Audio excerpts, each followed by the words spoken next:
Start అయినాయా? Length days start అయినాయా? బైబిల్లో ఎక్కడున్నారంటే తెల్లముఖం ఎత్తారు.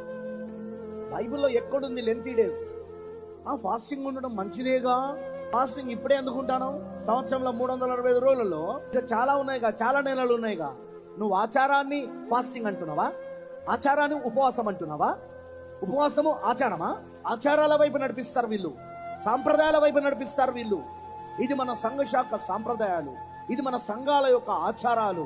ప్రతి సంవత్సరం అదిగో మనము ఈస్టర్ చేసుకునే ముందు, గుడ్ ఫ్రైడే ఈస్టర్ చేసుకునే ముందు 40 రోజులు మనము ఉపవాసం చేయాలి. మనం యేసుక్రీస్తు ఉపవాసం 40 రోజులు చేశాడు, కానీ ఆయన సెలవుకు ముందు చేయలేదు. ఆయన పరిచర్య ప్రారంభంలో చేశాడు. ఆయన పరిచర్యకు వచ్చే ముందు ఆయన 40 రోజులు ఉపవాస ప్రార్థన చేసి, ఆ తర్వాత 3 శోధనల చేత, రాజు చెప్పాను కదా, శరీరాశ, నేత్రాశ, జీవడమం. ఏ స్త్రీనైతే పడవేసిందో, ఏ మానవ జాతిని అయితే పడవేసిందో, అదే మానవ జాతిని రక్షించడానికి వచ్చిన రక్షకుడు ఆయన కూడా వాటి చేత శోధించబడి వాటిని జయించాడు.